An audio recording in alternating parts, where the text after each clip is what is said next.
Hello students, class 10th exercise 10.2 question number 9।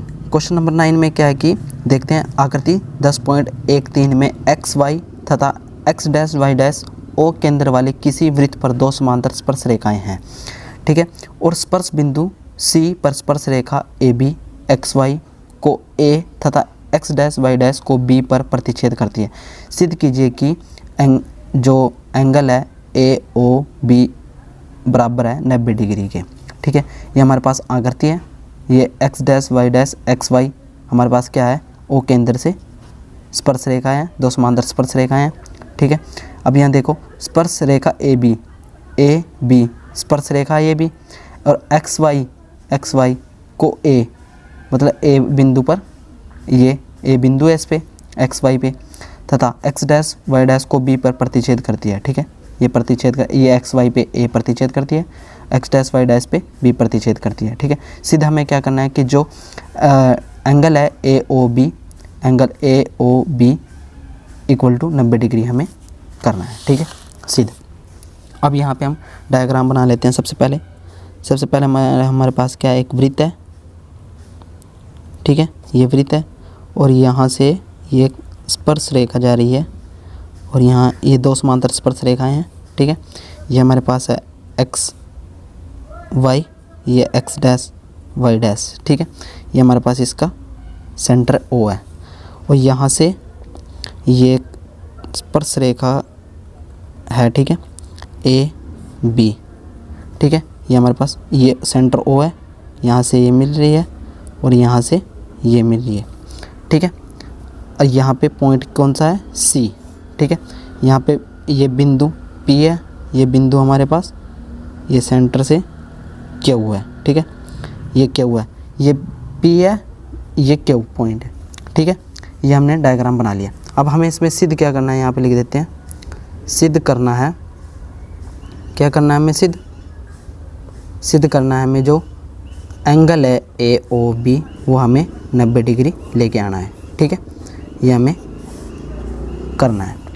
अब देखो इसमें जो हमें यहाँ से एक ए ओ बी 90 डिग्री लेके आना है। सबसे पहले हम करेंगे यहाँ पे एक ओ से सी को मिलाएंगे, ठीक है। हमें एक जो वो करा ये यहाँ पे सबसे पहले हमने काम किया ओ से सी को मिलाने पर ठीक है, ओ से सी को मिलाने पर। अब देखो जो हमारे पास त्रिभुज बन गया, देखो त्रिभुज ए ओ सी, त्रिभुज ओ पी मतलब ओ पी सी, ठीक है, ये हमारे पास बन गया। अब देखो यहाँ पे देखो जो ओ सी है वो लंब किस पे, ए बी पे, तो यहाँ पे हम लिख देते ओ सी है वो लंब किस पे, ए बी पे। सबसे पहले ओ सी किस पे लंब है, ए बी पर। अब देखो जो ओ पी है, ओ पी लंब किस पे है, एक्स वाई पे, तो यहाँ पे लिख देते ओ पी लंब है एक्स वाई पे।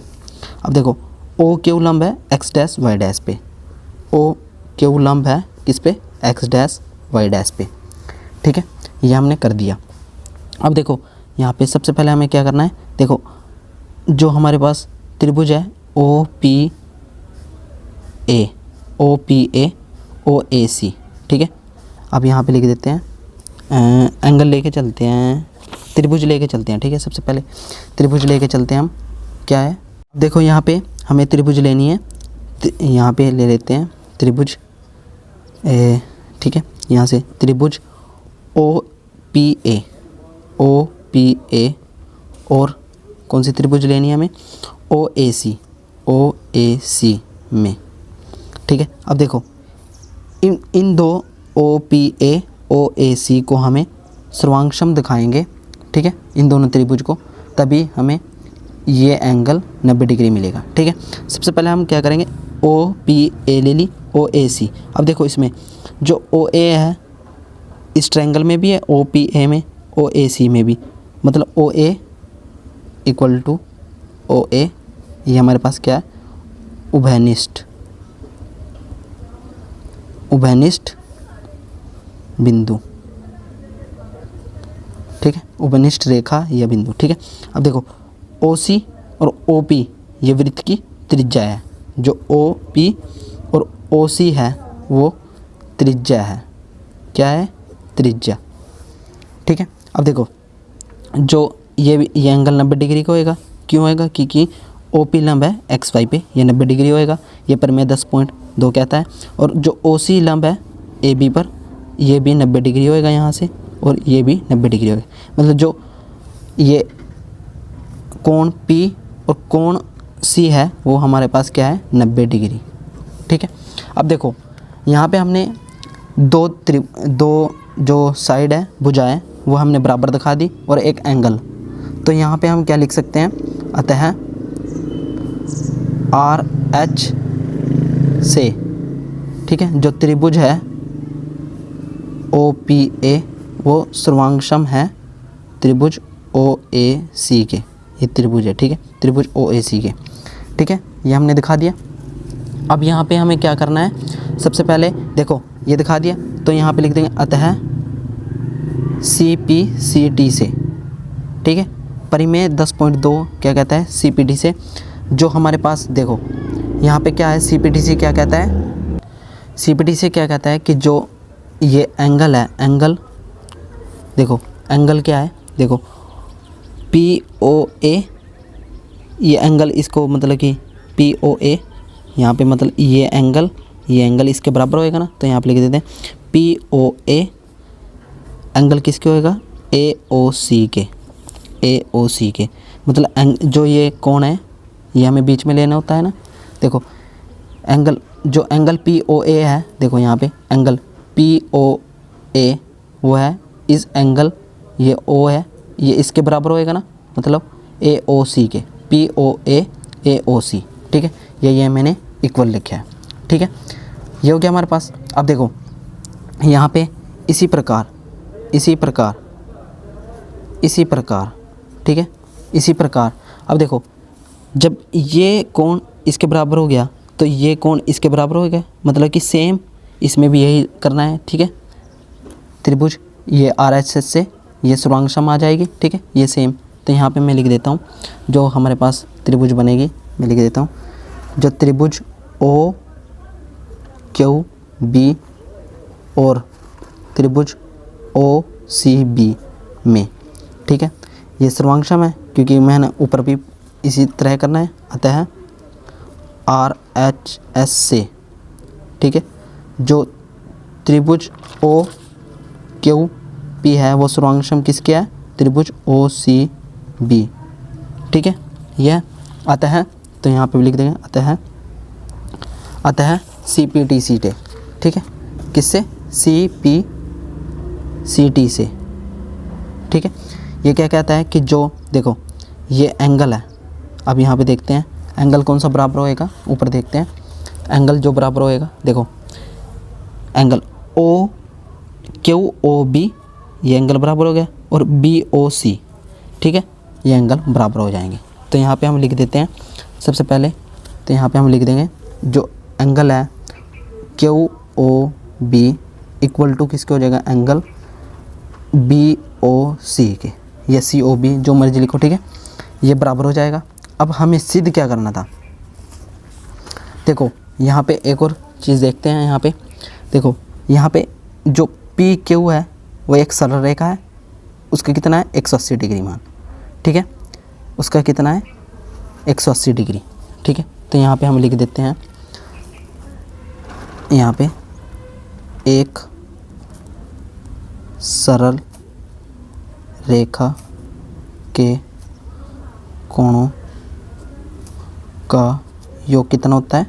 180 डिग्री। ठीक है, कितना होता है? 180 डिग्री। ये हो गया हमारे पास। अब देखो ये हो गया सरल रेखा 180 डिग्री होता है। अब देखो जो हमारे पास त्रिभुज थी, त्रिभुज पी ओ ए और ए ओ सी, ठीक है, पी ओ ए ओ सी, ठीक है, ये हमारे पास ये थी।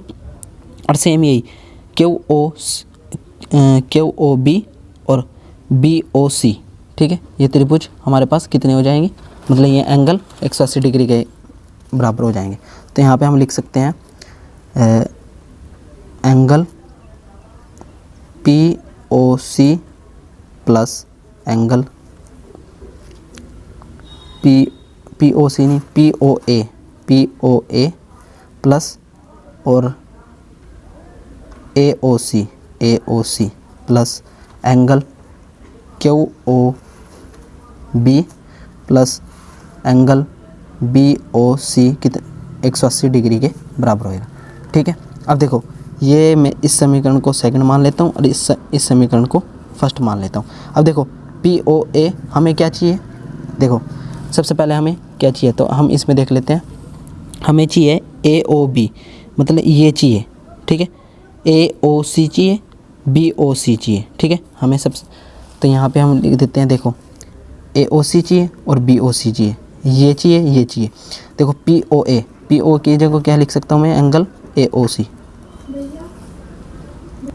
ठीक है बच्चों, ए ओ सी हो क्या, plus angle A O C, ये ऐसे रहने दे, प्लस क्यू ओ बी किसके एंगल है, B O C plus angle B O C, ये किसके 180 डिग्री के। ठीक है, अब देखो ए ओ सी, ये दो ए ओ सी हो जाएंगे, तो यहाँ पे 2 angle A O C plus ये भी 2 हो जाएंगे, 2 एंगल बी ओ सी 180 डिग्री के। ठीक है, इनमें तो 2 कॉमन आ जाएगा, 2 कॉमन ले लिया, angle A O C plus angle B O C किसके आ जाएगा 180 डिग्री।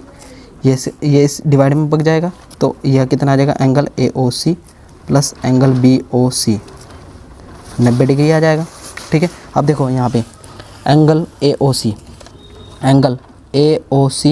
और बी ओ सी। ठीक है बच्चों, ये हो गया हमारे पास। देखो ए ओ सी और बी ओ सी, मतलब कि ये एंगल कितना आ जाएगा हमारे पास, ए ओ बी, ये एंगल आ जाएगा हमारे पास 90 डिग्री। तो यहाँ पे हम लिख सकते हैं, देखो angle A O C plus क्या होता है, एंगल ए ओ बी कितना आ गया हमारे पास 90 डिग्री। यही हमें प्रूफ करना था, तो यहाँ पे लिख देंगे हैंस प्रूव्ड। ठीक है, ये हमारा आंसर हो जाएगा। ठीक है बच्चों, thanks to watching my channel and subscribe now.